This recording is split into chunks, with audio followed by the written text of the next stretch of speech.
بعضی ها نوشتیان که بوی کرده گردتان، ناخن نگرفته و ریش نگرفته و موی لب.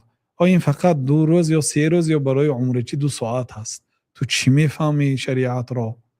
شریعت پیش از اون که به احرام در آمد از همین چیزا پاک شو گفت. مثلا پیش از در آمدن به احرام ناخنش گرفت، این بعد 1 هفته میبرد.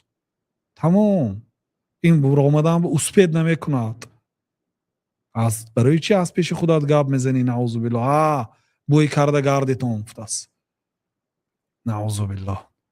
این قدر این مردم جاهل است، این قدر این مردم دین بدبین است. تو اول فهم که شریعت چی میگه. یگان شریعت، یگان قانون در روی زمین نیست که به تازگی اهمیت داده باشه مثل این شریعت. الطهور شطر الایمان، پاکیزگی نصف ایمان است. پاکیزگی، تازه آزادگی نصف ایمان است. و ثیابک فطهر، در اولین آیت هایی که برای پیغمبر نازل شده، اون آیت پیغمبری حضرت محمد علیه السلام اعلان کرد. در ابتدای نزول وحی در سوره مدثر الله تعالی گفت که و ثیابک فطهر، لباست را پاک کن. در یک روز 5 مراتب کمش شخص مسلمان پای میشوید. کافرها اگر یک روز به یک بار شویند میشوید، نشوید نمیشوید. یگان دین، یگان قانون مثل این شریعت به تازگی اهمیت نداده است.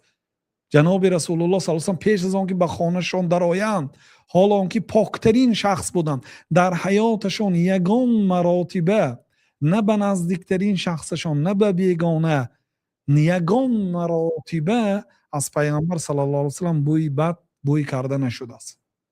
لیکن همچون تعلیم برای امت، پیش از آن که خانه‌شان می در آمدن اول مسواک میکردن.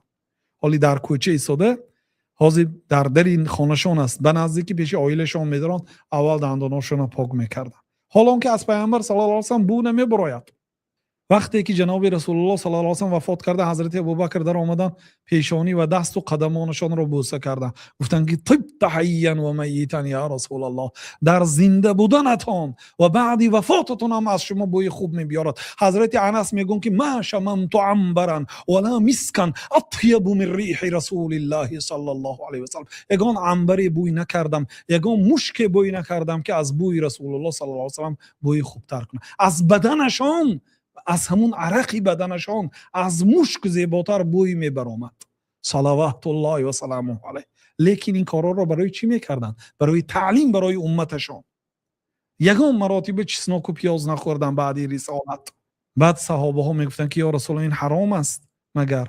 نه، گفتن این حرام نیست، یعنی حلال است، فایده‌ناک است، این چیزای فایده‌ناک است. لیکن من اینی اناجی من لا تناجی، من با شخصیت های صحبت میکنم، مناجات و هم صحبت میشم که شما با آنها مناجات نمیکنم. مراد جبریل از پیامبر صلی الله علیه و سلم اجازت پرسیده نمی بیاد. در کدام حالتی که ضرور شد الله فرستانید می بیاید. شب، روز، نصف شب، نصف روز، در خانهشان، در کوچه، در همه جا وحی می بیاد. پیامبر صلی الله علیه و سلم با جبریل سخن میکنه و جناب رسول الله صلی الله علیه و سلم گفتن که ان الملائکه تتأذى مما يتأذى منه بنو آدم. فرشته ها اذیت میبینه از اون چیزی که فرزندان آدم اذیت میبینه. یعنی شما چسناک و پیاز خورده آمدن به نماز منع است، فقط به خاطر آدم های اذیت دادن نه، بلکه به خاطر اذیت ندادن فرشته ها و جن ها. جن ها هم به نماز جماعت جن های مسلمان حاضر میشن. بنابراین بعضی علما میگفتن که با این رفتار تو هم مسلمان ها را از برادرانت اذیت دادی، هم از جن ها هم فرشته ها را اذیت دادی. یگان شریعت، این در یگان قانون دنیا نوشته شده است که به مجلس چسنا خورده نبیاید. گفتم مثلا روزی جمعه برای غسل امر کرد، من جاء منکم الجمعه فلیغتسل. کسی که به نماز جمعه میبیاد غسل کرده بیاید، کسی به نماز عید میبیاد غسل کرده بیاید، لباسی نو پوشد به نماز عید، اگر نداشته باشد خیلی لباسی شستگی.